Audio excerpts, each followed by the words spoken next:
Go. Good afternoon, class. Good afternoon, sir. How are you today? We're fine, sir. Do you have a good night rest last night? Yes, sir. Because of that, I request everybody to please rise. We thank our Almighty God for giving us another day, another opportunity to learn new things. I request Angela to lead us in prayer. So, for those who are doing this sign of the class. Amen. Amen. Before you take your seat, let's have some words of faith stretching. Just follow what we say. Extend your arms forward and shake it like this. Upward, sideward, and now bend your hips until you reach the floor. Do you see any touch under your chairs? Please pick it up, and then slowly straighten your back and introduce properly, and then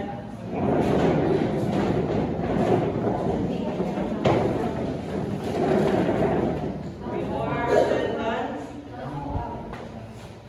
Oh wow, since everybody is present, so meaning everybody is willing to learn, and because of that, let's give ourselves a complete attendance class. Do you know how to do the complete attendance class? No, sir. Simply ask. Let's go, grade 7. 1, 2, 3, go. Let's go, grade 7. Good. So before we begin our lesson, allow me to impose to you the classroom that we agreed upon.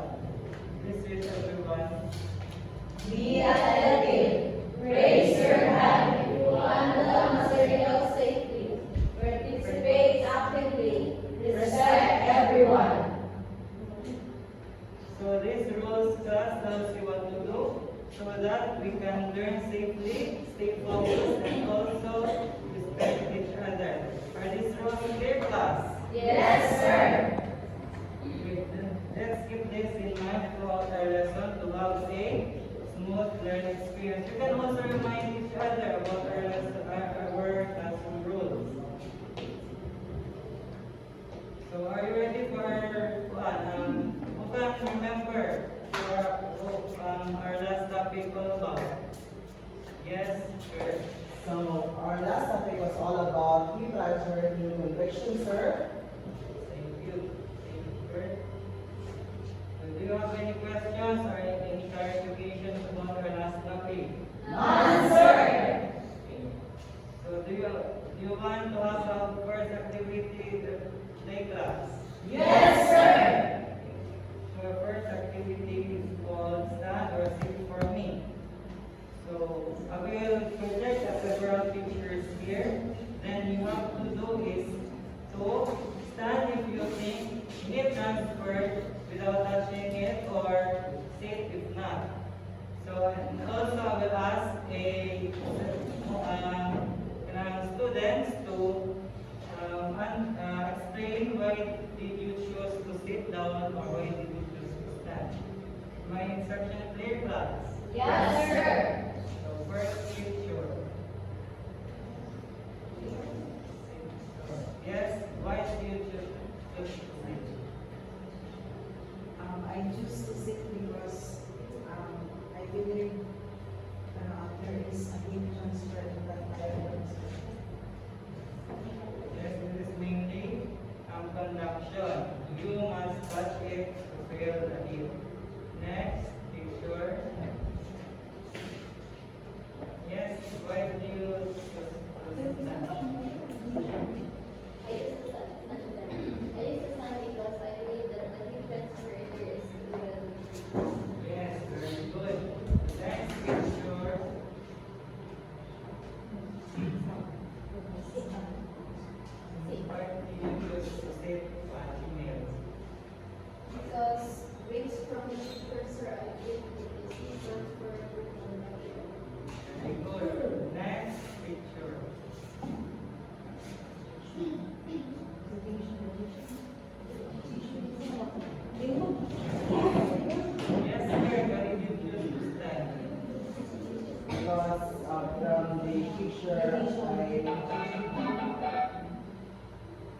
it is the graduation service. It is from the God.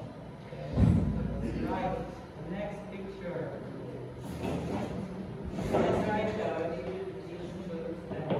Because CWC is a sun, so sun may transfer heat to the earth through radiation. Very good. Last picture. Yes, sir. Why did you use this So I think the microwave chicken is showing us the transfer to radiation because as what they go on, the name of the appliances called microwave, it means a wave. The radiation is a wave. That's right. Well done, class. Let's give ourselves a round of applause. Let's proceed to our next activity. So this is the Lisbon challenge. In your group mates, this will be the group 1, this will be the group 2. In your group mates, list 5 objects in the classroom that gives off heat without direct contact. Then I will give you 3 minutes to do the task. Then each group will choose a representative to present their answer. I will give you the-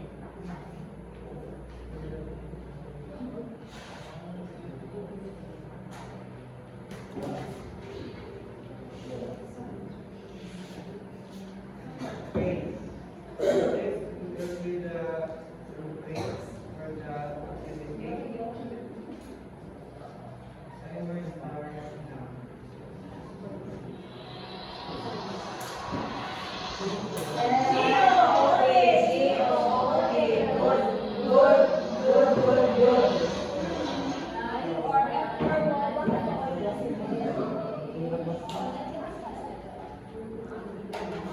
Gio, Oli, good, good, good.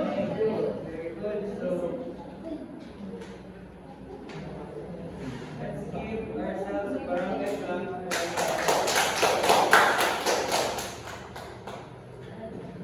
So let's have let's for your present your So these are the answer of group 1. So we have here an object that emits lights, television, cell phone, bulb, HDMI connection, and also the sun. I project a slash projector. So the things that we can here in the classroom is cell phone, laptop, so also the sun because here in the classroom we can see the sun, and also TV. So TV can make also radiation, also the projector. Yay! so let's group good for group 1 based on the criteria. So the group 2, the group 1 is their listed objects. Yes. It clearly shows give of it without direct contact. So let's give them 5 points. They all and participated. The point.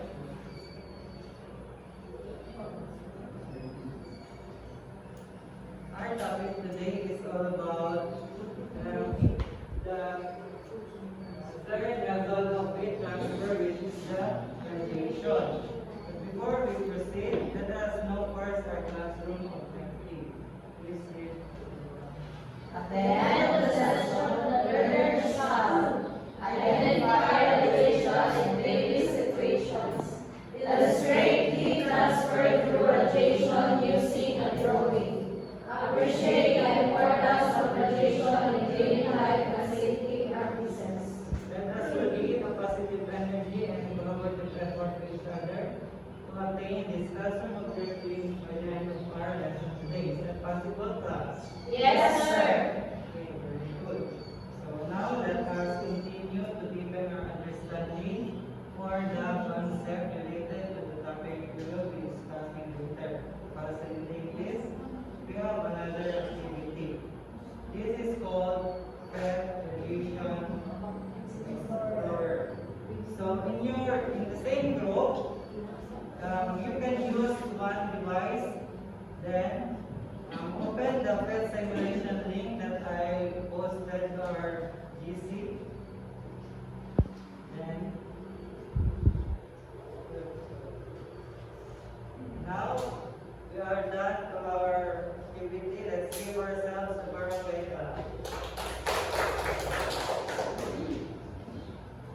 Are you ready to learn class our topic today? Yes, sir. When you say radiation, what comes into your mind, right, Raisha? Sir? When you say radiation, what comes into your mind? When you say radiation, it is that for heat through the environment, for example, in the like rotation here. So it transfer heat from the from to me. Very good. Let's give Raisha a 3 million class.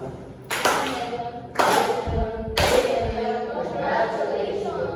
Yes, radiation is the thermal transfer of heat through electromagnetic waves, meaning no medium is needed, not solids, not the air, not the water. So I have examples of radiation in our daily life. First, the sun can heat the earth even the space is a vacuum. So, as you all know, the main natural source of radiant energy is into the earth is the sun. The sun gives off radiation that warms the earth and helps plants to grow, just like the picture. So there is also a disadvantage of this. It's not just as for example, this if the clothes were exposed to the sun in a long period of time, it can fade the color. As you notice your clothes, the colors fade. Next is used in everyday application and technology. So cell phone, television, communication, and also if massive use or control ang paggamit, of course, na yung mga disadvantages. Use also in medicine, like X-ray. Okay, since you have questions or clarifications or discussion, please Answer.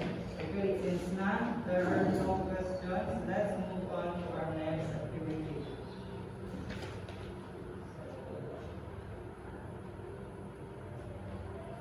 So based on the activities earlier, we can see radiation has its advantages and disadvantages.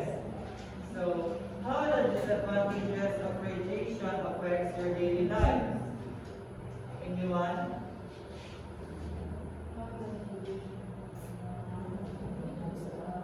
Yes. The sun emits radiation. We have too much exposure to radiation, very gross. Skin cancer, cataracts, and suppression of immune system. So as in the cell phone, we use too much cell phone. Wala na sa mata. Yes, that's right. Very good. So, if we have the sun, Jamar said earlier, now how radiation affects your daily life and why you should practice safety when exposed to it.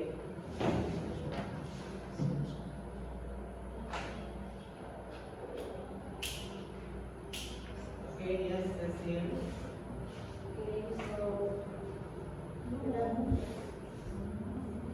Okay, so for that question, so especially for those farmers, so they are those people people who are more exposed and are most usually exposed to something like which has radiation. So especially in these times, heat index is so high.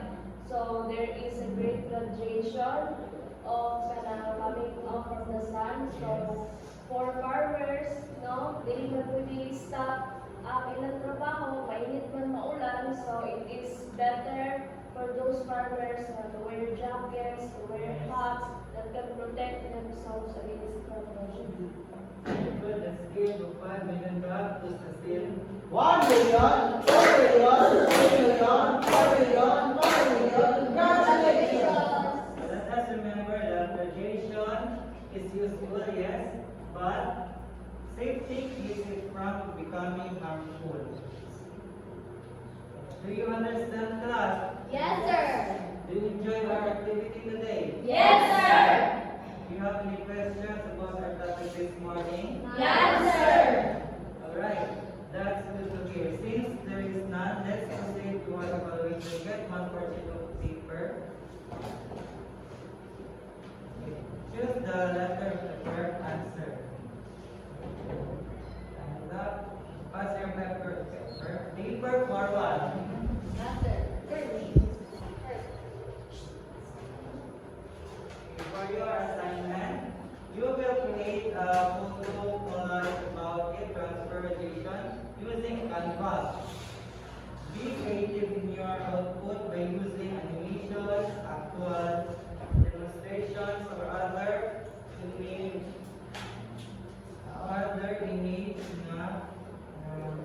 approaches. Submit your work to our Google Classroom. The instruction clear, class?